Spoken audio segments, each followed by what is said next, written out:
Nós vamos ler em Lucas capítulo 2 um trecho, eu gosto de falar fragmento, um trecho do momento onde Lucas está descrevendo os acontecimentos nos dias do nascimento do nosso Senhor Jesus Cristo. Leitura pode ser, irmãos? Amém, amém. Pois na cidade de Davi vos nasceu hoje o Salvador, que é Cristo, o Senhor. E isso vos será por sinal: achareis o menino envolto em panos, deitado numa manjedoura.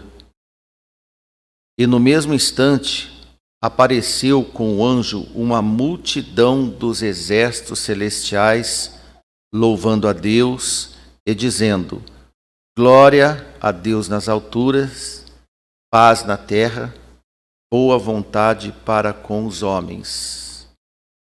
Vamos repetir o versículo 14. Glória a Deus nas alturas, paz na terra, boa vontade para com os homens. Amém. Oração. Senhor Santo, paciencioso, misericordioso, graças nós te damos nesse momento, pedimos sabedoria, consciência da pregação e aplicação da própria. Pedimos em nome do seu Filho amado, que o Senhor nos dê sabedoria, compreensão, para dirigir ao povo santo, aos irmãos, aos amigos que querem aprender da sua palavra. Em nome de Jesus te agradecemos. Amém. Irmãos, neste momento apareceu um anjo para os pastores que estavam na vigília da noite, e aconteceu que, como é que um inumerável, uma multidão do exército celestial pregou a paz e a boa vontade entre os homens em um mundo em pé de guerra. Jesus nasceu no meio de uma turbulência e não acabou. E ainda continua. Como é que alguém no Senhor Jesus se envolverá com supostas ações vingativas e violentas, se Jesus sempre nos ensinou a prática da paz? Paz anunciada aos pastores na vigília da noite pela multidão dos exércitos celestiais. A paz de Jesus estava sendo anunciada desde os dias do seu nascimento. Jesus sempre pregou sobre o tema em que ele nasceu, deu glória ao Pai e promoveu o evangelho da paz. Quando adulto, a sua pregação ganhou voz e autoridade a quem cresce nele, e os que nele creram o seguiram, cada um com a sua cruz. E ele diz: quem quiser vir após mim, tome a sua cruz e siga-me. Como nós vemos em Lucas 9:23, o mesmo autor da anunciação do nascimento de Jesus. Jesus dizia a todos: se alguém quiser vir após mim, negue-se a si mesmo, tome cada dia a sua cruz e siga-me. Preste atenção. Toma a cruz e depois negue-se a si mesmo. Tome a cruz e negue a si mesmo quando? Cada dia. Para depois seguir Jesus. Não é só colocar um instrumento nas costas, como se fosse literal. Não é só colocar um instrumento nas costas. Tem alguém aí fora? Pode pedir para entrar e alguém receba lá, fazendo favor. Tome a sua cruz e siga-me. Amém, irmãos? Então nós temos essa ordenança, essa sequência. E para dizer aos irmãos, cruz não é arma de guerra, não é espada, é selo e adorno de quem se entrega e sofre por uma causa. Amém? Se você não entende direito o que é tomar a cruz de Cristo, cruz significa sofrimento, renúncias. Amém? Sobre a cruz diária, manifestamos a negação dos nossos próprios direitos. Sobre a cruz diária, nós manifestamos renúncia, negação aos nossos próprios direitos, do nosso eu, quando nós estamos aptos para seguir Jesus. Jesus disse em Mateus capítulo 5, nessa leitura, versículo 38 a 42, esse é o texto-chave da nossa pregação, é o texto ouro, para podermos tocar no assunto que foi abordado pelo anjo do Senhor, quando foi visto a multidão do exército do Senhor. Multidão de exército é para a guerra, mas essa multidão do exército comunicou paz e boa vontade para com os homens. Jesus disse assim no verso 38, ouviste o que foi dito, olho por olho e dente por dente. Esse versículo está resumido de Levítico e Deuteronômio, porque em Deuteronômio 18, 19 e 21 diz, o teu olho não perdoará, vida por vida, olho por olho, dente por dente, mão por mão, pé por pé. Isso foi dito no passado. E Jesus disse, olha, foi dito assim, e a nossa nação cumpriu essa justiça. Agora Jesus se apresenta. Eu, porém, vos digo. Jesus diz, agora é comigo. Quem quer me seguir, eu vou dizer o que você deve fazer. Não resistais ao mal. Mas se qualquer te bater na face direita, oferece-lhe também a outra. E ao que quiser pleitear contigo, e tira-te a túnica, larga-lhe também a capa. E se alguém te obrigar a caminhar numa milha, vai com ele 2 milhas. Dá a quem te pedir, e não te desvies daquele que quiser tomar emprestado de ti. Entendemos? Quando as pessoas nos ofendem ou nos agridem, elas têm a intenção de nos deixar em estado de humilhação. Por isso, a nossa natural e primeira reação espontânea da nossa natureza é de nos vingar, não é?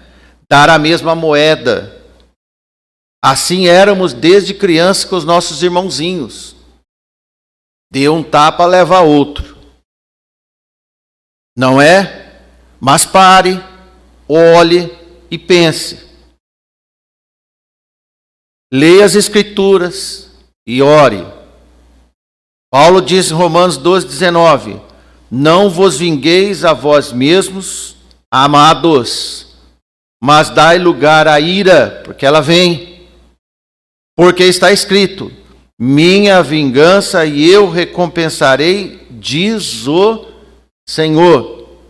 Eu, porém, vos digo, disse Jesus, no Senhor, a lei da vingança, o olho por olho, vida por vida, mão por mão, dente por dente, pé por pé, não nos pertence mais e nunca pertenceu. Deixe o Senhor agir desde o seu estado inicial de provocação para que não causemos escândalos e desagradáveis consequências. Na paciência, a paz de Jesus te fará sereno e equilibrado, e transformará as suas reações por atitudes inesperadas de si mesmo, gestos que jamais você pensou em fazer, no caso, a outra face. E ao invés de se armar para a reação vingativa, Jesus, ao contrário dos instintos humanos, disse que devemos fazer o bem àqueles que nos ofendem. Ao invés de nos vingar, devemos amar e perdoar. Haja coração transformado para tais operações. Não é, irmãos? Espero que essa pregação não estava em letras miúdas quando nós nos convertemos, como um contrato, e que você falou, ou que você pensa, eu não sabia que era assim. Sim, é assim e é possível. E é possível. Com Jesus no comando, as nossas atitudes sempre serão sobrenaturais. Amém? O nosso campo de atuação já é celestial. Às avessas do nosso antigo comportamento e visão das coisas. Somente por Deus é que podemos ganhar forças para que amemos os nossos inimigos, como Ele nos amou antes e nos amou também primeiro. É um absurdo amar inimigos, mas a palavra diz que nós podemos, por Jesus, amar nossos inimigos. E Ele diz, não resistai o mal. O melhor intérprete dessa passagem do verso 39, podemos ter quando Paulo nos ordena vencer o mal pelo bem. Romanos 12, 21, Paulo escreveu, do que retalhar os malfeitores com o mesmo mal que nos fez. Se alguém te fecha na estrada ou na rua, você vai lá e não vai fechar ele. E nem vai correr atrás dele. Deixa ele ir. E ore por ele. Ame o rapaz que talvez tentou ou procurou causar-lhe um acidente e a sua família ali dentro. Antes de despertar a ira, despertar o amor. Intelectualmente é impossível, né, irmãos? No Espírito do Senhor, tudo acontece. E Paulo explica melhor com detalhes, do versículo 18, nós podemos ler o versículo 20, do capítulo 12. Portanto, se teu inimigo tiver fome, o que você faz? Dá-lhe de comer. Já pensou você levar comida para quem tentou te matar? Ou te traiu? Se tiver sede, vai lá e dê água para ele. Porque fazendo isto, você vai deixar ele estupidamente perturbado. Amontoarás brasas de fogo sobre a sua cabeça. Ele vai pensar, será que está envenenada essa comida? Será que essa água é envenenada? E ele vai matar a sede, matar a fome, e vai ficar com a cabeça perturbada, dizer, onde se viu? O que essa pessoa tem que eu nunca tive? Então Paulo diz, não te deixes vencer do mal, mas vence o mal com o bem. Maldade por maldade te tornará tão maldoso quanto o malfeitor. Paulo estende a lei da paciência para que não apenas possamos suportar pacientemente os ferimentos que recebemos no momento, mas também para nos prepararmos para suportar futuros sofrimentos, futuras afrontas. Você, porventura, meu irmão, acha que quando sair daqui não vai ter mais afronta? Você acha que porque você é filho de Deus, você não vai ser traído nunca mais? O que aconteceu com Jesus? Lembre-se de que você carece da cruz de Jesus todos os dias. Jesus e Paulo estavam se referindo às atitudes quando tratavam com indivíduos realmente culpados contra você, maldosos contra a igreja do Senhor. O mundo defende vingança. A lei defendia a sentença vingativa, a mesma moeda. Cada um cuida de si e protege os seus direitos pessoais, mas o Evangelho não traz este conceito em nenhum lugar. Se nós agimos assim, é por conta e risco próprio. Entretanto, Jesus nos ensina que não devemos nos prender aos nossos direitos, fazer justiça com as próprias mãos. Esqueça esses acertos do mundo. Você nunca terá paz agindo como justiceiro. Nenhum de nós. Receber uma bofetada na face direita significa literalmente receber um golpe desferido por alguém, da mão de alguém. Isso é um ato que revela uma das maiores ofensas possível contra o ser humano, não é? Sempre foi. Um tapa no nosso rosto dói mais na alma do que na própria pele. Não é assim, irmãos? Dói muito mais. De acordo com a lei judaica, aquele que agredia a face de alguém enfrentava o castigo de uma multa muito pesada. Deste modo, a lei sempre tomava partido da vítima. Tinha ele razão na discussão ou não. Mas Jesus disse que em tal situação a pessoa agredida não deve recorrer nem aos canais legais, mas oferecer a outra face para que seja igualmente agredida. Jesus não fala, se por acaso você tiver razão, busca justiça. Agora, se você não tiver razão, dê outra face para que ele bata mais, porque você merece. Jesus não fala isso. Ele não fala. Ele está certo que quem toma uma ofensa, um tapa no rosto, não merecia. Não é questão da justiça dos homens. Jesus nunca pediu para que os seus discípulos fizessem alguma coisa que ele mesmo nunca faria. Ele recebeu esse tratamento e fez como havia mandado os outros fazerem. Não sei se você sabe, mas Jesus foi muito agredido. Além do que você imagina, naquela noite após a sua prisão, entre Sinédrio, Pilatos, Herodes, um vai para o outro, outro vai para o outro. Mateus 26:67 diz que cuspiram-lhe no rosto e davam-lhe punhaladas, e outros os esbofeteavam. Agora já não é mais tapa, é murro. Punhalada é murro. Davam murro no Senhor. Isaías diz que arrancaram até os cabelos dele. Isaías 50, versículo 6.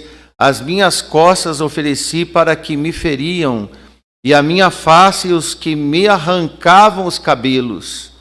Não escondi a minha face dos que me afrontavam e me cuspiam. Jesus, na verdade, irmãos, na cruz estava desfigurado, mistura de sangue e cuspe das pessoas. Foi assim. Jesus na cruz estava irreconhecível, com o rosto desfigurado. Mas ele não blasfemou em nenhum momento. Dor, humilhação, porque ele nos amou. E o que nós fazemos com a cruz que ele deixou para nós? Queremos direitos? Queremos acertar contas? Não é esse evangelho que Jesus passou para nós, irmãos. Nós precisamos aprender o caminho da cruz. Pedro diz na sua primeira carta, capítulo 2, versículo 23, quando o injuriavam, ele não injuriava. E quando padecia, ele não ameaçava. Ele não dizia, vocês vão ter comigo um dia. Quando eu ressuscitar daqui a 3 dias, você vai saber quem sou eu. Vocês vão ver que eu sou filho de Deus. Você vai ver o poder que eu tenho. Ele não fez nada, irmão. ele silenciou, mas entregava-se àquele que julga justamente. Aprendemos com Jesus que no momento do sofrimento, da injustiça, entrega para Deus que Ele julga justamente. A justiça do Senhor não foi ali imediata. Não foi para Jesus, não é para nós. Às vezes nós sofremos afronta, humilhação por tantos, mas nós não vemos a justiça acontecer, mas nós entregamos em quem vai fazer acontecer a sua justiça. Creia e espere. Provérbios 24 e 29, do qual Jesus conhecia, está escrito: não digas, como ele me fez a mim, assim eu farei a ele. Está vendo? Qualquer coisa que seja, pagarei a cada um segundo a sua obra. Isso é ato de justiceiro. Provérbios diz: não faça isso. 1 Timóteo 5 e 15, Paulo escreve ao jovem pregador: vede, Timóteo, que ninguém te dê, ou ninguém dê a outros mal por mal, mas segui sempre o bem, tanto uns para com os outros, como para com todos. Para quem que você faz o bem? Para quem você gosta? Para quem você ama? Não, irmãos. Não. Quando só temos uma atitude a fazer, qual é o bem? Existem uns proverbinhos pequenininhos: faça o bem, não importa quem. Bonitinho de ler, bonitinho de escrever, mas o mais importante é cumprir. Amém? Jesus praticou e nos ensinou atitudes que prontamente seguem o caminho da cruz, ao invés dos caminhos dos direitos e da justiça pessoal. Atente, meu irmão, minha irmã. Ele disse que tomássemos a nossa cruz e o seguíssemos. Ele não disse para tomarmos os nossos direitos. Entenda que ele disse: tome a cruz. Para a maioria dos judeus, esta afirmação era uma afronta. Qualquer Messias que oferecesse a outra face não seria um líder militar na revolta contra Roma, por exemplo. Como os judeus estavam sob domínio romano, eles queriam uma retaliação contra os inimigos. Eles eram ansiosos, eles destilavam vingança. Mas Jesus estava sugerindo uma nova e inesperada resposta à injustiça. Eles queriam vingança e Jesus pregava tudo alheio que eles falavam. Ao exigir direitos, Jesus dizia a eles: desistam desses direitos. De acordo com Jesus, é mais importante oferecer justiça e misericórdia do que recebê-las. E foi o que ele fez. Foi o que ele ensinou. Nunca pense, nunca exija receber gratidão, justiça, misericórdia, mas você tem o dever de ser grato, de dar misericórdia e oferecer a justiça dos céus. Que lição para nós, pois quem busca muita justiça sempre oferece pouca justiça. Jesus ainda disse para eles, que talvez seja um pouco difícil da gente entender, o que pleitear contigo e tirar-te a vestimenta, larga também a capa. O que aconteceu? O que Jesus quis dizer? A capa ou o manto representava um bem precioso na época. Era muito difícil fazer roupas e consumia muito tempo, era caro. As capas eram muito valiosas e a maioria das pessoas possuía apenas uma muda de roupa. Não é como é o seu guarda-roupa hoje. Nós temos roupa de inverno, roupa de frio, meia estação, roupa social, roupa antissocial, roupa escandalosa, quem quiser ter, mas não deve, roupas sensatas, tem de tudo, sapatos para dar e vender de todas as cores. Não é assim, irmãos e irmãs? Mas não era assim. Não era assim. E essa capa ou manto, as pessoas possuíam apenas uma. E ela poderia ser usada como cobertor no dias de frio, para dormir, saco para carregar coisas, almofadas para sentar e até penhor de dívidas e naturalmente para se vestir. A vestimenta, que era peça interna ou túnica, era uma veste interna usada junto à pele. Jesus disse para deixarmos a pessoa ficar com as duas roupas.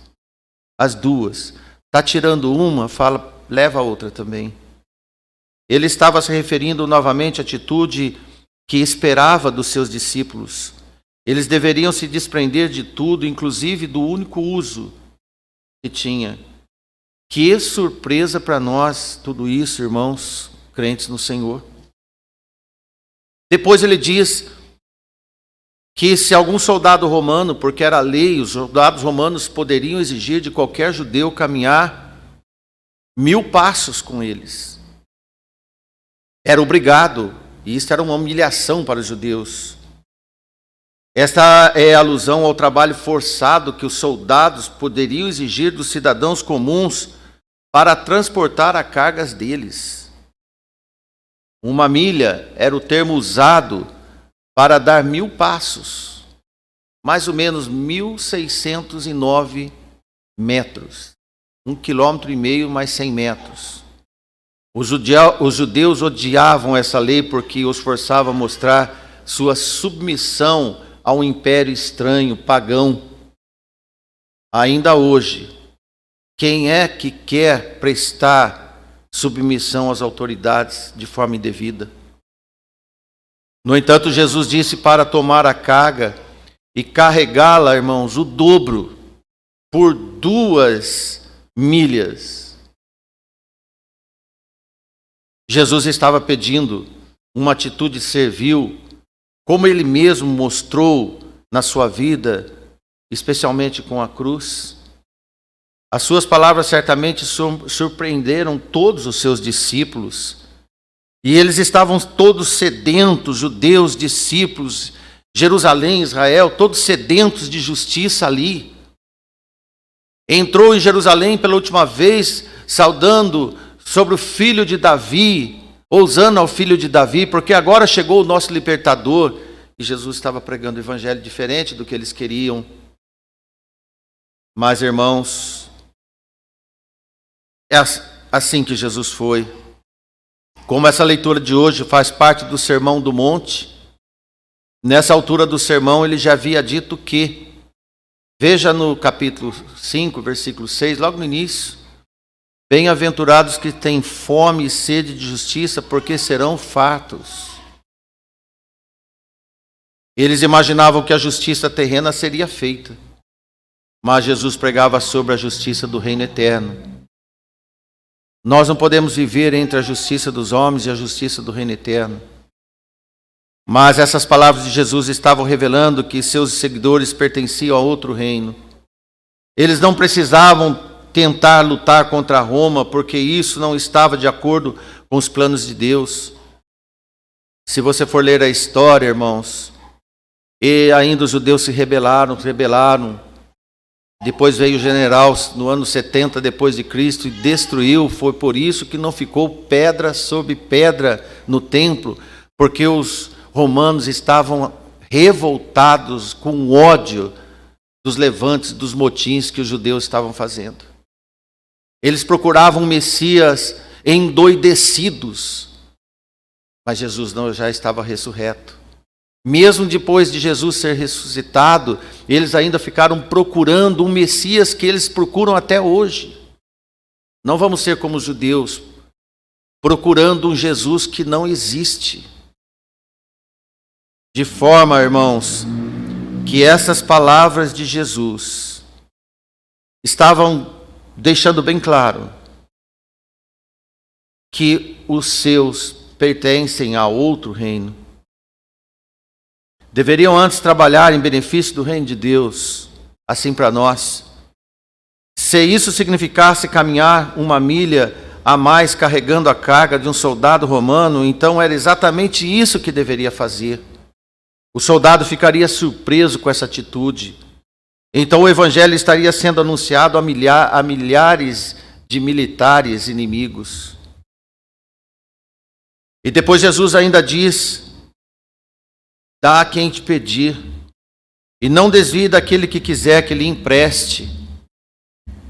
Ah, irmãos, seguidores de Jesus devem ter espírito generoso, nunca mesquinho, nunca avarento, sendo desprendidos em relação aos seus bens. Eles podiam distribuir livremente quando surgisse a necessidade e não dariam as costas a quem quisesse pedir emprestado. Como Jesus pregou amar o próximo e inclusive nossos inimigos, como é que resolveremos essa contradição quando não somos ensinados por Jesus que, veja versículo 43 e 44, ouve isso que foi dito: amarás o próximo e odiarás os inimigos. Um paralelo com a primeira leitura.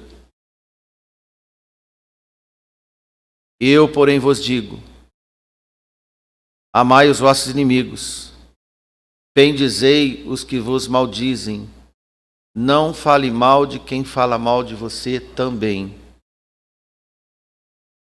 Fazei o bem aos que vos odeiam, faça o bem a quem te odeia, e sem ódio deles.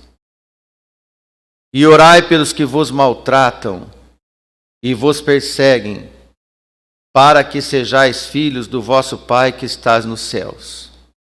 Terminamos com essa frase. Vamos falar todos juntos?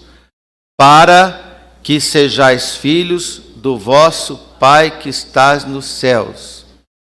Você realmente quer confirmar que é filho de Deus? Façamos nós o que o nosso Salvador nos ensinou e determinou fazer.